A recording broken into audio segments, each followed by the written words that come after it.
We're literally in like COVID, right? And it's like at the time, I'm literally thinking to myself like, my savings is all but fucking gone. Yeah. You know, this rent ain't stopping. Landlord's not like, hey, Collin, you know, times are tough. Don't worry about it. You don't give give you a month free. Yeah, he doesn't give a fuck. No. My man said pay the invoice. Yeah. Right, pay that invoice. He sent it twice. I was like, yo. Oh, man. Reminder. Yeah, reminder. That shit do, bro. So, you know, literally, things are getting rough. I'm like a month from literally being fucking broke. And during COVID lockdown, right, there was a few people I allowed to come into the gym just because they were like close friends. And then there was a few of those close friends who had close friends that asked if they could have their buddies come in. So I let a few of these people come in. And the one also was an entrepreneur. He has a few businesses in like the Philly area. He's the one that like during the time when they were like giving like these PPP loans, you know, I tried getting one through my bank because I'm like, fuck, give me some money. I need some fucking help too. And like my bank's like, sorry, like we already kind of like ours are out. Like we have already like given them to, you know, all of the business owners who reached out initially because I don't know, I just didn't know, or maybe I just didn't think I was going to need it. Whatever, I can't remember, but I did need it at this point. And I'm talking to a guy in the gym who like I had never met before.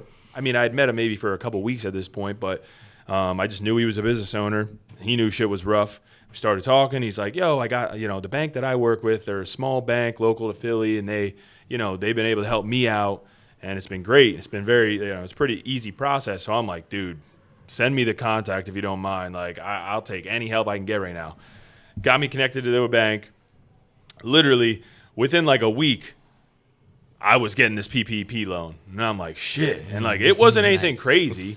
Literally, I think it was like $20K just to be like fully transparent. I think I got like $20K, which in all reality, like that was probably enough to keep Powerbuild Conchi open for like a month and a half with all the expenses and rent. But that was the fucking month and a half leeway that I needed, literally, because then it got to the point where like I reopened the gym early, and then shit blew up. As like Chino can remember that. I don't know if you were like paying attention at that point at all, but you know, we reopened early.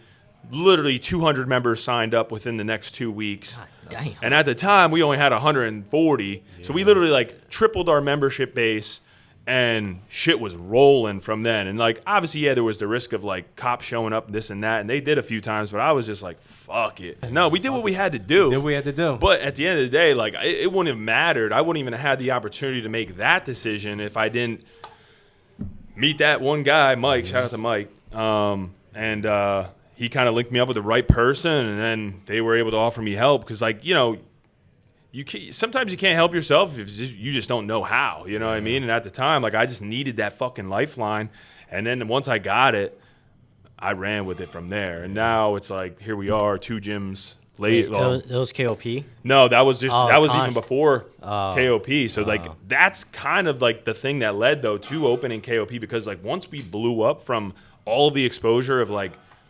reopening early, dude, I was on like all these news channels, or like I don't know if it was good publicity or bad, but at the end of the day, people found out about it. All publicity is good. Exactly, yeah. And I mean, I mean, our email, once they knew that we were open, I woke up to like 300 emails.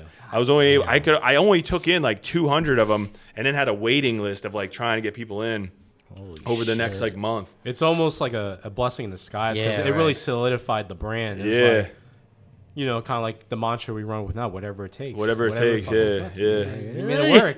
He's for the people. Yeah. That's right. That's a great story to tell, though. Like that is. I feel like not to like be like, struggle, but like, bro, once you struggle and then you like get away from that struggle, it's a great story to tell. Like it's inspiring. Because you telling that story is like inspiring. Yeah. Like, I mean, I don't do no body lifting, but just the hustle. Just the hustle, though. I'm just like, I gotta give my man props, bro, because he was like about to lose everything. Good no, Shot for that. Yeah, shot for that. We might as well. We might as well. I might.